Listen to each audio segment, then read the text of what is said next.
Welcome back to Screen Preach. How many times can I say it like that? Welcome back to Screen Preach. Episode 21 now. I don't know. Intros are supposed to be the same every week, right? But I just get tired of hearing myself say it. Like I need like a different way to say it every week or something to make it like fresh. Or I don't even fucking know what I'm talking about right now because I haven't had my coffee yet. Let's do that and let's talk and let's for donut. Let's have another nap because that's what she does. She sleeps, she walks, she sleeps, she runs, she sleeps, she poops, she eats. That's it. That's Donut's day.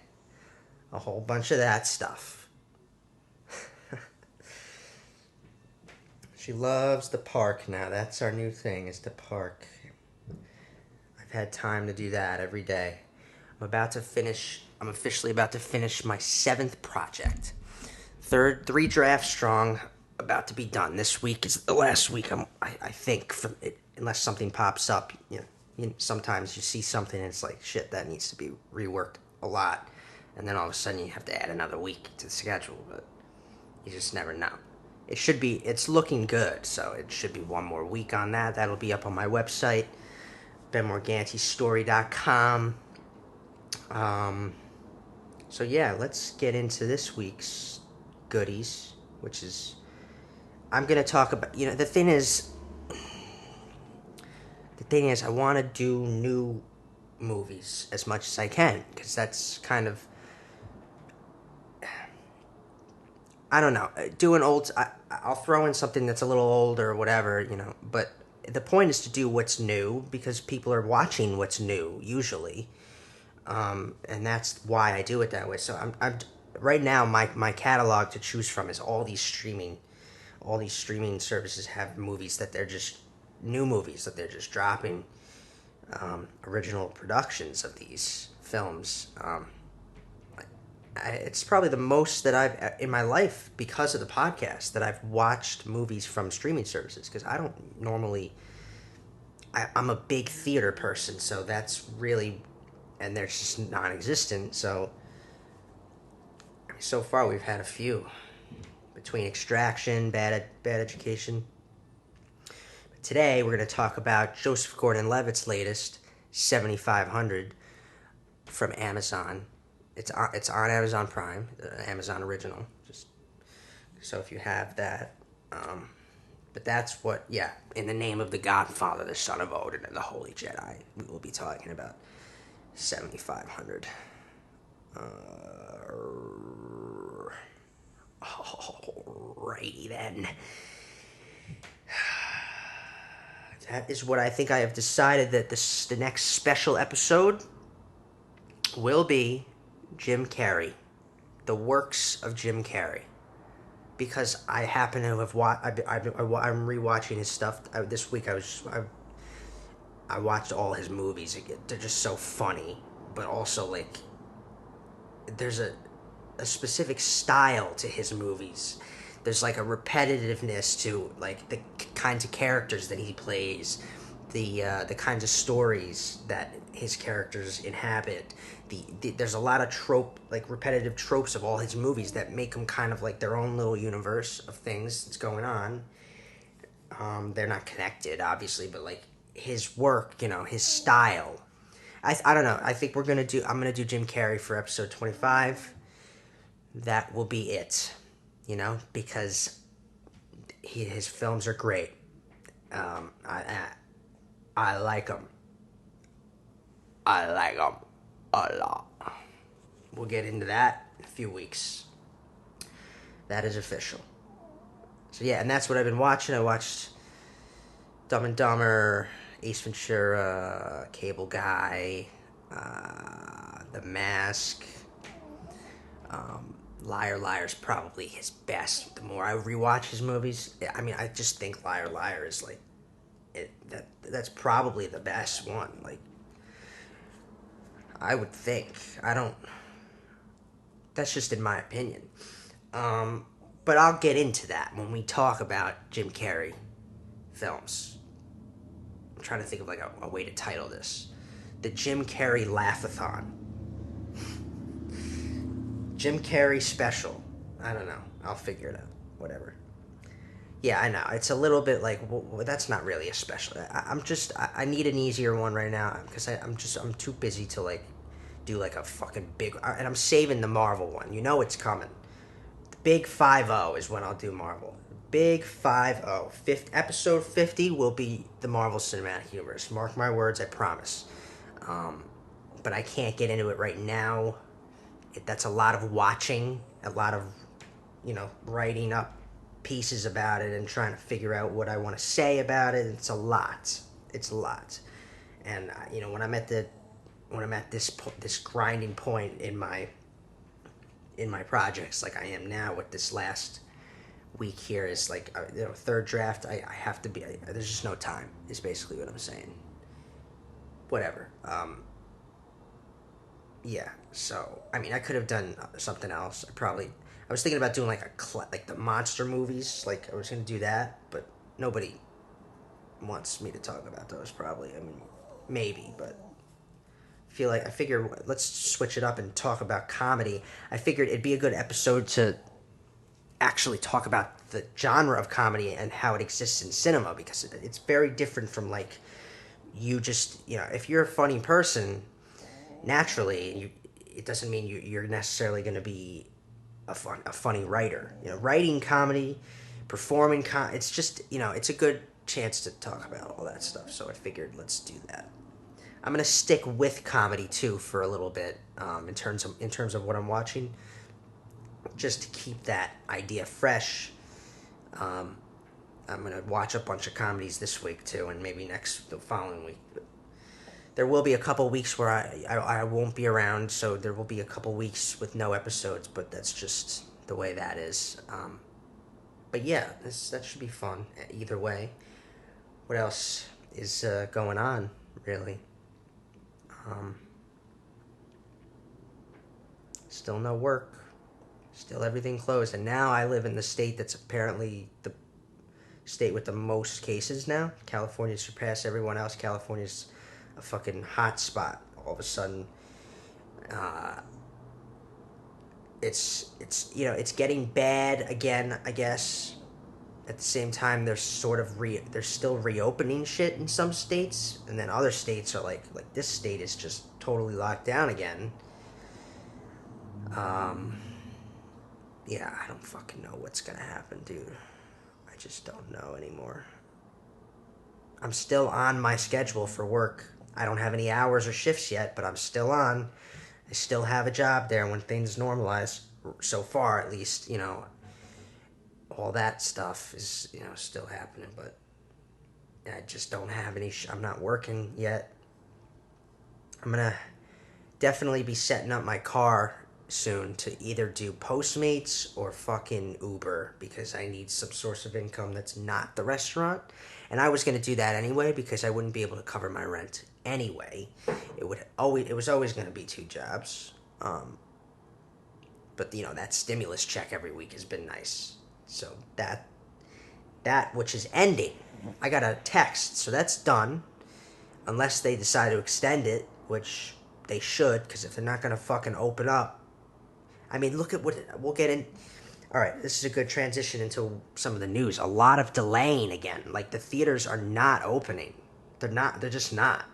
They were supposed to, so Tenet was supposed to open August 12th in a theater, and now it's just completely, they called it's delayed indefinitely. What that means is that they don't have an official date. It doesn't mean they're doing a non-traditional release. So it's not going to be a global release. It's just be in the States and maybe a couple other countries, but not like a wide release. And it's very limited theaters when it does come out. They have to wait for the theaters to actually open too. But that's been happening all week. We have a lot of delaying again, like A Quiet Place Part 2. I mean, Jesus, we would have seen this already back in March. The movie's finished. It's crazy, dude. That movie, now they pushed back to fucking, it's a full year later. Like, it's not coming out till 2021. So it's insane to think that we could have already seen that movie in March, and it's not coming out until fucking next March. That's how fucking crazy this has gotten. They delayed more. Marvel delayed again. Not really a lot, but they delayed Spider-Man. So Spider-Man was supposed to come out in July 2021. Now it's December of 2021. That was the only Marvel one, but they delayed Star Wars. So the next Star Wars film, which I predict is going to take place in the High Republic era, but I don't know yet.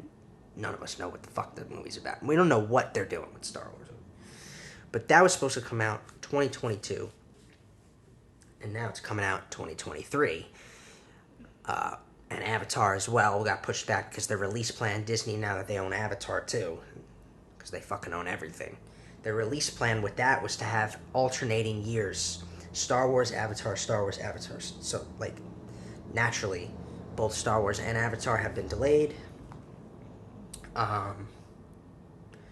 There's been a few more delays. But my point was that it's just not happening, we're just not opening. So, but my point is that, like, if you're not going to open, you need to extend that fucking check, because people need to fucking survive here,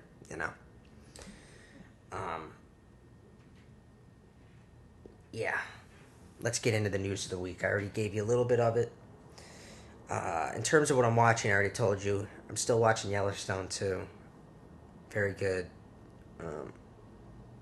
Not much coming out on TV. I think Rick and Morty's going to be out quicker now every year, it looks like. Although, with the fucking pandemic, that could totally not happen anymore. But they said that after season 4, it would be every year instead of every 2 years and shit. It would be more, like, consistent. And apparently there's been some details on season 5 a little bit, even a clip from it. I didn't see this, but that's what I read that recently. But let's see what else we got going on. There was an official clip yesterday at Comic-Con. They're doing Comic-Con, I guess, using video and shit. Like, there's no, like, event, and Marvel's skipping it altogether. The only thing Marvel announced was that they're doing a docuseries on Disney Plus called 616, Marvel 616. So it's about, and 616 I think is the name of the reality, like the main timeline in Marvel Comics is 616. 616. In the comics, they already have they have a crazy multiverse and shit, which the movies will be branching into very soon. I think the docuseries is about Marvel Comics, not the movies or anything, but like behind the scenes of Marvel Comics. That's all that Marvel gave us. But so at Comic-Con, they released a little clip from Zack Snyder's cut of Justice League. As I've mentioned, as it's been in the news, it's a big thing that Snyder's cut is officially getting released on HBO Max next year. And it could potentially be 6 hours of story, so they might split it up into 6 episodes. Although yesterday they were supposed to announce exactly what the format's going to be, and I think I missed that. And I'm not going to look it up while I'm sitting here, because if I do it, if this is what I'm fucking dealing with, if I look up anything while this is recording, it could stop recording because it can't handle me doing 2 things at once. All of a sudden, my fucking Mac can't multitask. For crying out fucking loud, Anyway, the Snyder Cut clip, we saw a black-suited Superman. Superman in his black suit. That was the clip. Apparently there's a shit ton of footage we just have not seen, man. Regis Philbin died, too. Now, that's just something I have to mention, and it's big because of, dude, Regis and Kelly. Everybody who grew up in the last 30, whatever, how many years, Regis and Kelly. Like, and before that, it was Regis and Kathy, I think? I don't even know. That's before my time. I just remember growing up with my mom watching fucking Regis and Kelly all the time. Fucking Regis he's 88 years old. He's gone. Rest in peace to that man.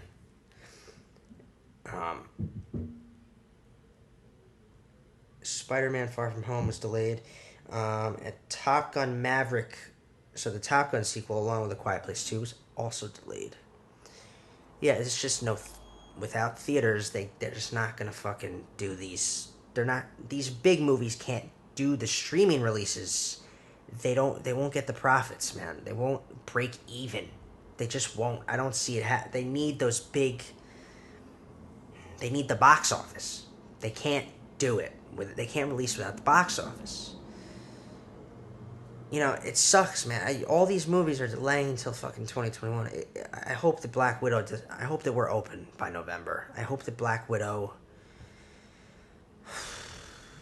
Whatever. It's just what it is right now. It's just what we're dealing with. It looks like WandaVision's still on track to release at the end of the year on Disney Plus. Falcon and Winter Soldier was delayed, but it will still be out soon, probably October.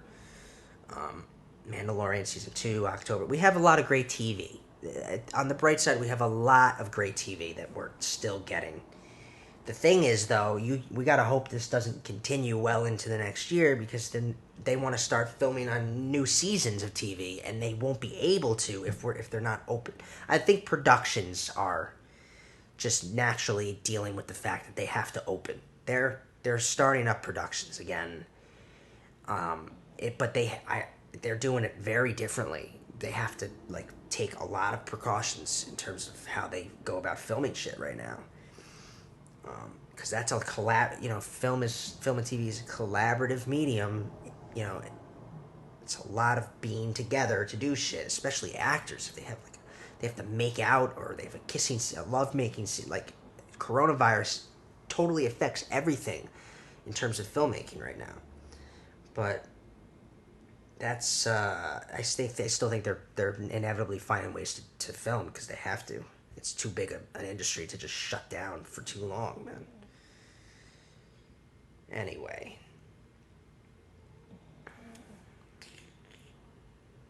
Aaron Sorkin's Trial of the Chicago 7, his next film. I watched all his films recently. He's easily one of my favorite writers. And his next film, officially, I didn't know it was Netflix. So Netflix, they're really breaking into this feature game, man, with these big names. Another one on Netflix that's a big name. Aaron Sorkin's next one on Netflix. And that comes out October 16th. So, that's soon. There were set images officially. I didn't know Joseph Gordon-Levitt was in this, so that's cool. I don't know, the cast looked great. All I know is you got Sorkin returning to a courtroom. You got yourself a film, man, because that's what he does. That's what he specializes in. A courtroom drama for Sorkin. The next Sorkin courtroom drama. Sign me up. That's gonna be good.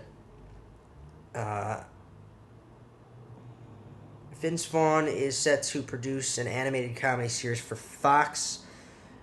I just wanted to point out that anytime Fox does an animated comedy series, it's usually pretty funny, for the most part. And if Vince Vaughn's attached, that's interesting.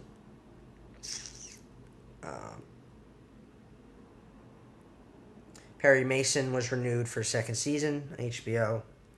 Doesn't surprise me. It's getting really good feedback and all around. People like it. I'm going to give it another chance. I will. I wasn't really paying attention I watched the premiere, but I wasn't really. I was busy doing something on my phone. I just didn't. It's probably good. I will get back to it.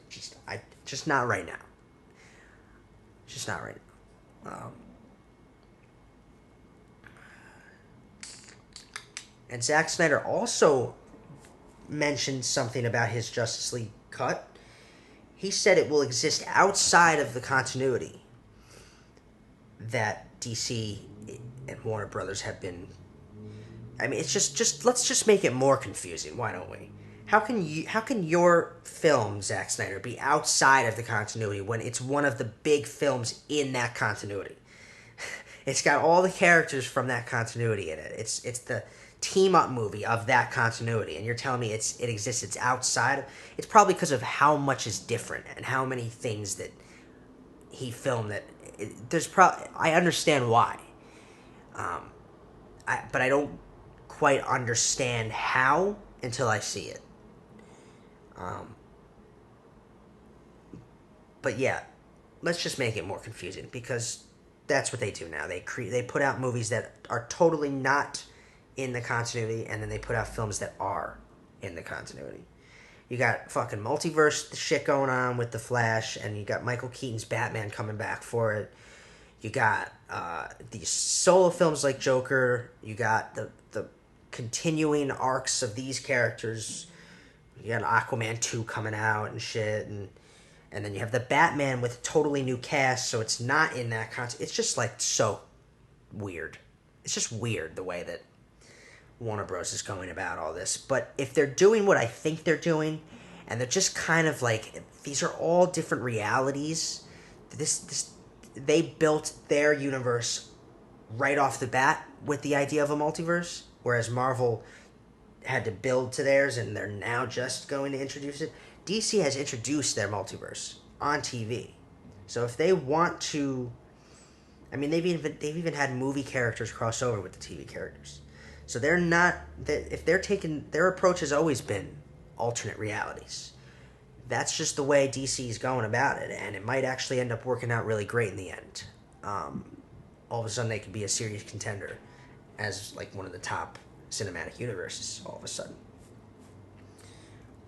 but until it happens, there's still the confusing universe with all this shit going on that doesn't connect.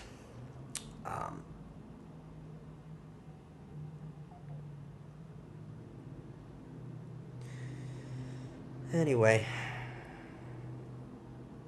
what did I send that to myself twice? That news? Yeah, this is just what we're dealing with, man.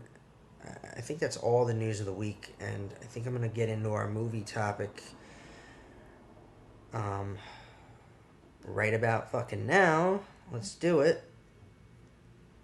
I'm going to talk about 7500 today. It's on Amazon Prime. Go check it out. It's not anything special. And I'll get into that right now. We'll quickly talk about this one because it wasn't anything crazy. So yeah, let's do that. There's spoilers ahead, obviously, for 7500. Right off the bat, I will say the structure of this film it's a little iffy. Not entirely sure what moments were the biggest plot moments. I narrowed it down, but still, I'm not 100% sure. It doesn't matter, though. You can see the plot points. You can see what are the big moments. Just because you can't determine what each big moment is, whether it's a plot point or just another big moment, you can tell where the turning points are. All the shifts in tone, in the stakes, and whatever. Coffee.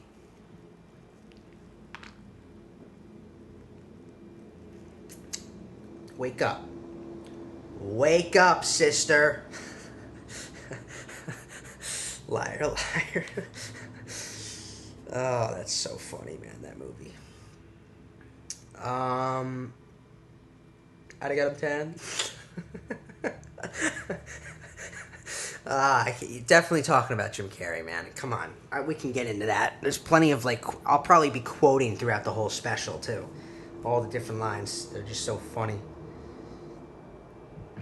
Alright, so with 7500, the structure was a little iffy.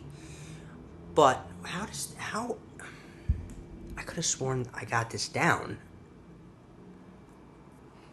Are we still... I touched it. Are we still recording? Man, these fucking headphones are messing with me today. Just stay. Stay up. Not... Whatever. That's the...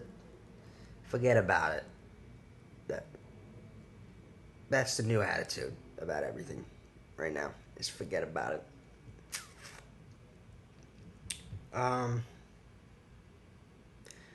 So yeah, you know all the big moments and the turning points, and it's good that it's a small story because I don't think it would have worked any other way. That's for sure. I didn't know 7500 was a code for hijacking, so that was interesting to learn. Actually, when I first saw the movie trailer, I figured 7500. What is that, feet in the air? I didn't know what the fuck it was, but that's what it means. It's a code that they use for hijacking. I think the film doesn't fail.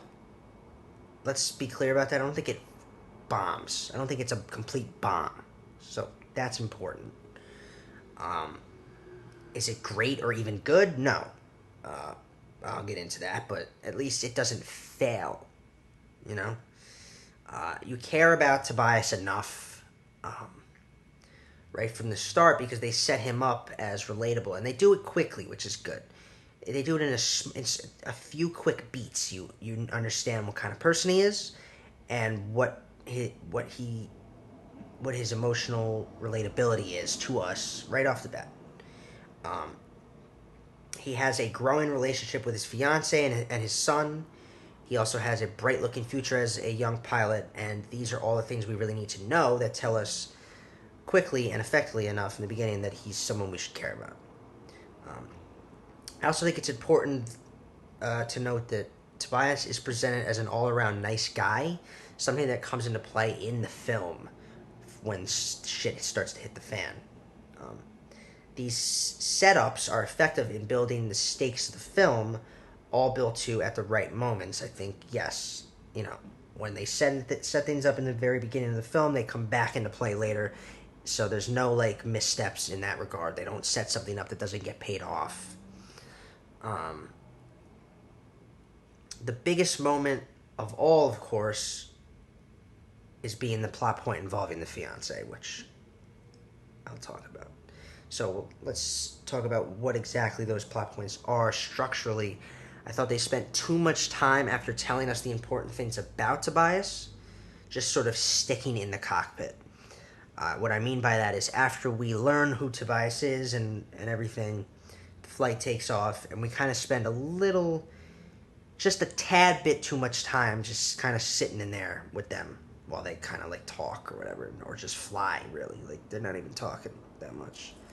They needed to get to the hijacking just a little tiny bit quicker, I thought. Um, it was just like a weird expositional moment for such a short movie. Um, Especially if we consider the hijacking the inciting action, and this is where I'm not sure what exactly each plot point is. It's more likely the true start of the film. It's like almost at the end of Act 1 is the hijacking. And like the actual literal taking off of the plane is the inciting action. Once they're in the air, that's kind of like the inciting action because that's what the hijackers needed to happen for them to actually hijack. So I guess you could look at it that way. But I guess the hijacking is the inciting action. But if that's the case, it happens a little late, especially for such a short movie. In which case, you know, I mean, there's another possibility that Maiko's death. I think it's Maiko. Is it Michael or Maiko? Sometimes I couldn't tell what the fucking pilot's name was. The other pilot.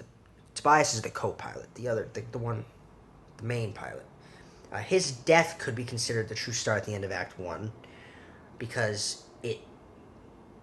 it's when Tobias has to become the pilot. It's when Tobias has to take over the plane. All of a sudden, it is the true start because he's in control of everything now. All of a sudden, it's one hell of a way to fucking get promoted too. And then yes, the reversal was clear enough. It's when the stakes come into play, when they are at the highest. In regards to the actual writing of the film, this was good. The hostage situation, right? The hostage situation is building to the reversal of the film. The stakes build and build and build and build with the hostage situation nicely because it's easy for Tobias to be brave and leave the door closed when it's a random person. It's not necessarily easy, but it's easier. Um, than when it becomes his fiance who's all of a sudden the hostage, right? And that is clearly the best part of the writing in this, because the stakes, you set up his relationship, and then of course you bring it into play big time at the midpoint of this film. That is a true test of his bravery, and I think it's actually it's her that's the brave one in this moment more than him. Yes, he keeps the door closed, but only because she tells him to. She stays strong and allows herself to be sacrificed for the sake of everyone else on the plane. She tells him it's going to be all right. Keep that fucking door closed. This is a turning point because from then on, things kind of unravel. There's a clear unraveling after that. The down and out moment at the end of Act 2 is when Tobias is literally down and knocked out. The hijackers have taken over the plane. So there is a point where he isn't in control of the plane anymore. That is the down and out moment at the end of the second act. And then the reaffirmation of the film does not come from Tobias. It comes from one of the hijackers, our almost second lead in this movie. Actually, yes, it is our second lead in this movie. Vedette, right? This kid, Vedette, who's freaked out and not sure what the fuck he's doing. The reaffirmation comes from him when he makes a decision to do the right thing and stop one of the other hijackers from crashing the plane. He actually makes a decision to not go through with it, and that is a reaffirmation for him. But it didn't matter because the way the film ends, I didn't particularly care for, because it didn't. It's not that I didn't care for it. It's fine. It's just that you have Vedette make a decision that is very is like a turning point for his character, and then they don't pay it off in any effective way at the end. Other than thematically, yes, they do, which I'll talk about, but they don't really give him a sort of literal redemption moment. He prevents the plane from being crashed, but his reward ends up being that he's killed. That's the climax of the film. It's his death. It also quickly closes the film too. There's no falling actions after that. It's very quick falling actions. Beats are quick. Tobias gets off the plane and that's it. Movie ends. But the story here is clear. The movie is about Tobias and Vedette's kind of little relationship that forms here.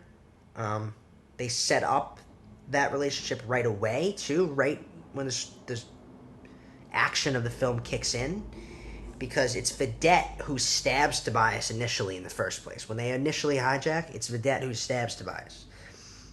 They wrestle with each other, which is a foreshadowing of their mental wrestling that they do throughout the film, trying to get the upper hand on each other constantly.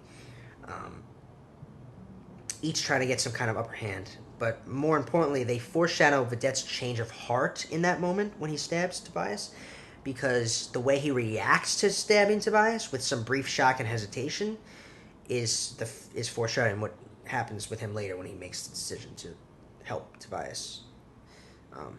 I also think that Vedette's inability to save Tobias's fiancée was in many ways him sealing his own fate, because from then on he was on a jumbled path to self-destruction, which is why I think it's important for two reasons that Tobias hints to Vedette that his fiancée is gone, but that he doesn't let Vedette know who she is. This is also consistent with what Tobias told us in the beginning of the film, that he likes to keep his relationship under wraps, and he continues to do that even after she's gone, which was interesting. But I think by not letting Vedette know who she is,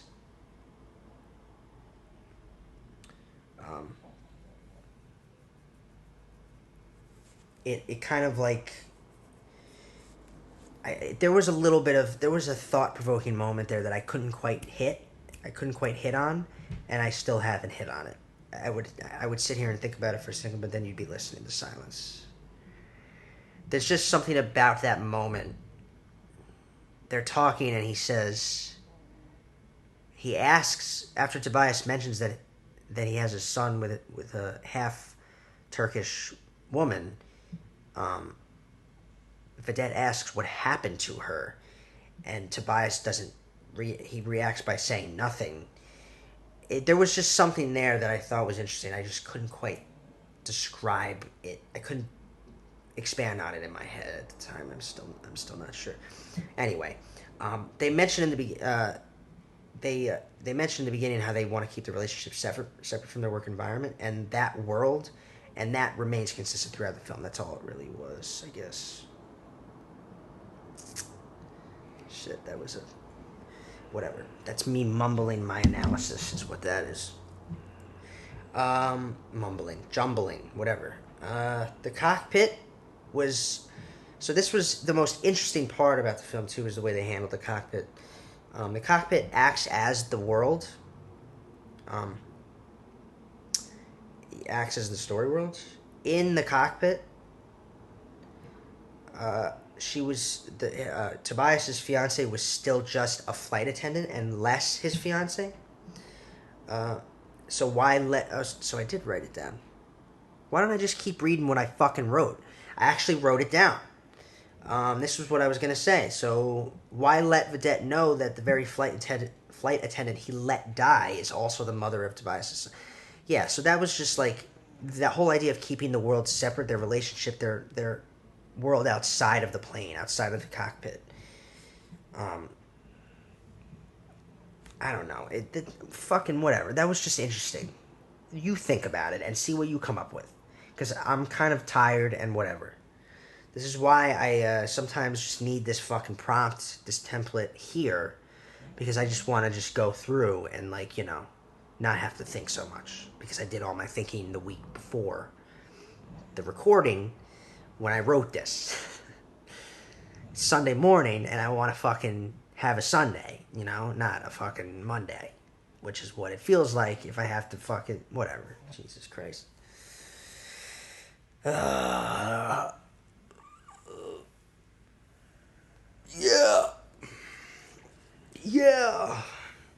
But the cockpit was the big thing about this that was interesting, because it is the only environment we get. I'll get into it a little bit here. Especially, I mean, there was a really good parallel at the end. Vedette gets a call from none other than his own mother, right? In this story, a son loses a mother, as in Tobias' son lost his mother, and a mother loses a son, and that's Vedette's mother losing Vedette. So that parallel was very good. That's good writing. I like that moment. But it's something you would have to think about. You would not catch it if you just watched it once. So, and then I want to talk about the most creative thing this film does, and it's that it tries to tell a story from one single space. The entirety of this story takes place in the cockpit of the plane. That was very creative, different from what I've seen before. That's to say, the perspective of the cockpit too. So even when we see other parts of the plane, it's from the POV of the pilots and of the space they occupy. Even when we have intense actions, too, going around the cockpit, like when there are cops outside, we never leave that space. This is meant to heighten the idea of having the story take place entirely from Tobias's perspective, and it's an interesting way to play around with the idea of one location. So just a creative aspect of this film was that. Hence, why it wouldn't have worked as a longer movie, too. I said it's good that it would stay short. Try doing that for fucking 2 hours, or even 2 hours and 15 minutes. It's just, it wouldn't work as good. Probably wouldn't work at all. And this all comes into play with the opening and closing images of the film, which were, in terms of direction and visuality, was very interesting. So the first shot after the security footage, of course, the security footage opens the movie, but that's just like, I'm not really 100% sure why that was the creative decision there, but whatever. If I see the movie again, I'm sure I'll think of something. There's always, every time I watch something over, and this one's tough, because I didn't want to watch it over. Not really. It didn't pull me, like, really. But if I do end up watching it, every time I rewatch stuff, you always pick up on things you didn't pick up on Not sure why they open with that, but after that, there is a clear closing, opening and closing image that parallel each other.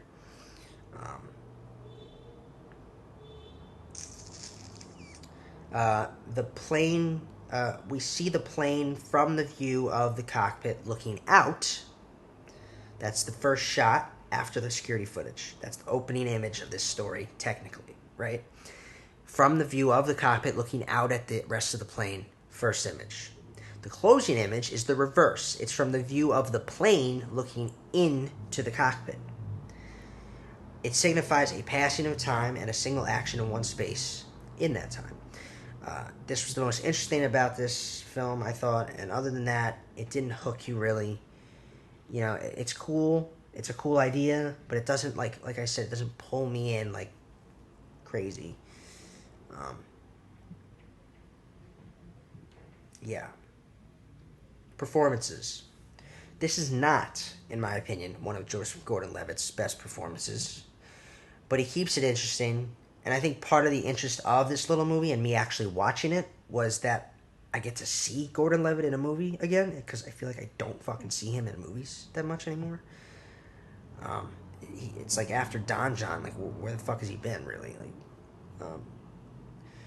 And Don John was his fucking masterpiece. I don't care what anybody says. I like that movie a lot. If anything, though, his performance here is bland. It's not very emotionally impactful, other than like the obvious hostage situation. The hostage sequence in this movie is the highlight of the movie, right? And other than that, and that's in terms of writing, directing, acting. But other than that, for Gordon-Levitt, it's not like his performance was really like crazy powerful. I also like the use of the cockpit camera. It was just another interesting element to play with because it's realistic too.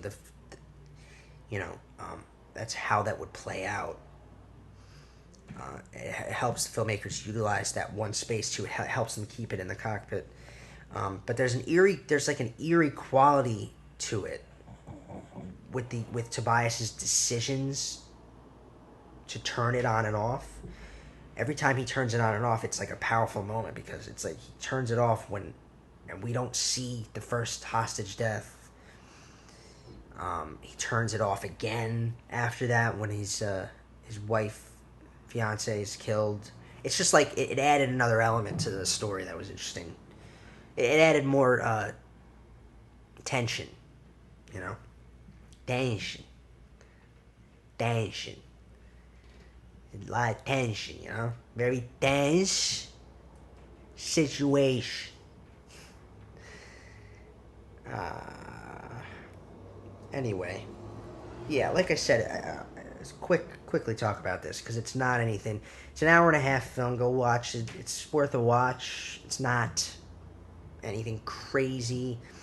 My overall take on the film is that it managed to stay just interesting enough and equally short enough. If it were any longer, it wouldn't have held me, which means that it wouldn't have held any audience because I give movies a lot of chances. There's people who watch movies that don't give them any fucking chances, and I can't stand that shit. But also, some people have the attention span of a fucking 4-year-old. Yeah. Anyway, whatever. There was no overwhelming urge to see what happens, but the fact that they get to everything quick is the only reason it works. It's an interesting take on a hijacking story because it's meant to shed some light on the perspective of the Easterner or hijacker and why they might do the things they do. I also think there was a point in calling out the fact that many countries are threatened by these attacks. So what I mean by that is it's like trying to comment on the fact that this could happen to any Westerner as in any countries west of like the Middle East. I guess that's what that means. Because I think it's specifically meant to be a German airline. This is a German airline with a German pilot. There happens to be an American co-pilot. but it's a German airline that this happens to.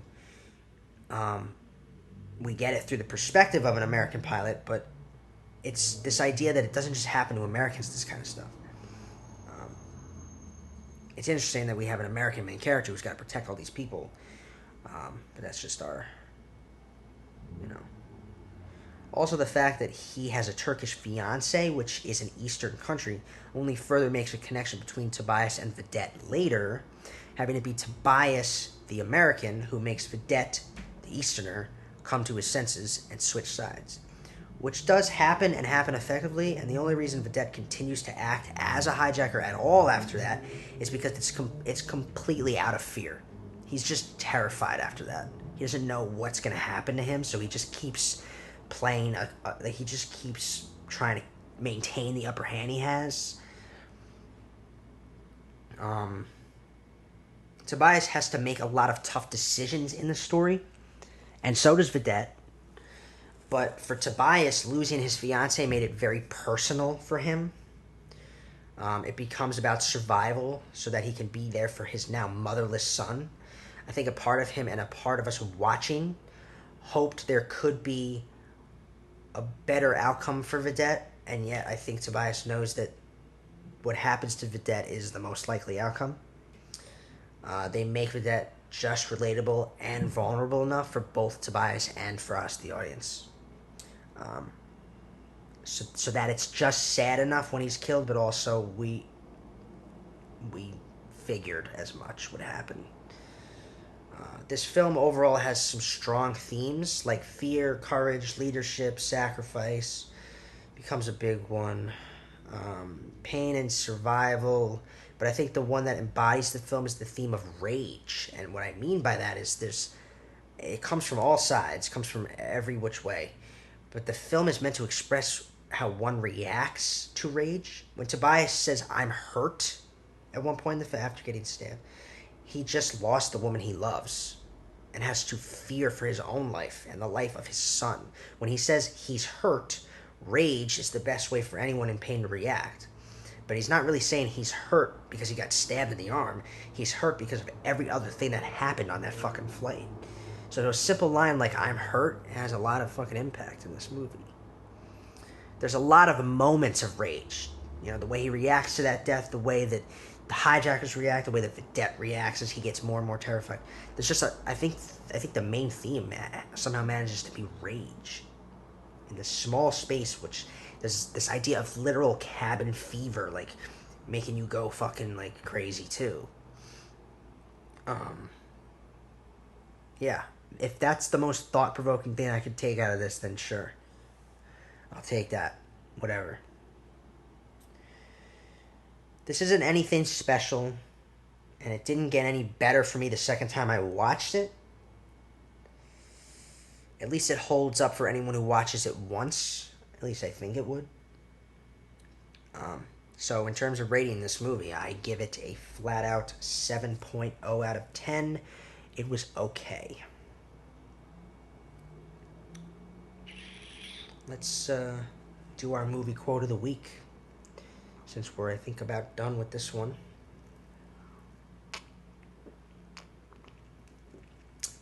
This week's genre is drama, but I'm going to do drama with planes. This is going to sound great. This is going to sound real stupid coming from a man in prison, but for the first time in my life, I'm free. That is your movie quote. It's a little bit more emotional, specific, definitely tougher, but that's it. And your hint is that it's a drama with planes. So think about really good plane movies, and you might figure this one out. It's also a movie from the last 10 years. Probably the best plane movie from the last 10 years. Okay, I'm giving you too much. Yeah. Whatever. That's where we're at. Like I said, I will do some older movies sometimes. I happen to just come across Hacksaw Ridge. It's a movie I always enjoyed, and I realized I only saw maybe once or twice. So that is what I will be talking about next week. come back, I'm going to talk about Hacksaw Ridge. Yeah, because that has a lot of thematic, like, purpose, and it's very, very, thought provoking. Well, that's next week. But for this week, as always, you know who I am. Follow the show at Screen Preach. Follow me personally at the Ben Morganti. Check out my website. That's where my actual work is. I'm telling you, if you read, they're good reads. Understand that they're not actually finished, because that format, that medium, screenplays are just the beginning. The product is not finished until it's on a screen, but yet it still reads. So go read it. BenMorgantiStory.com.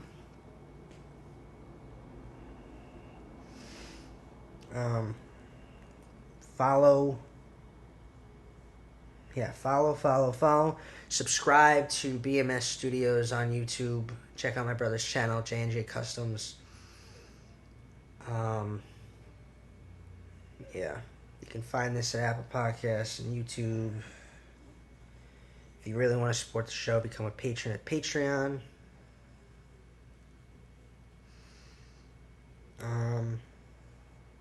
Yeah, other than that, have a cinematic week, everybody.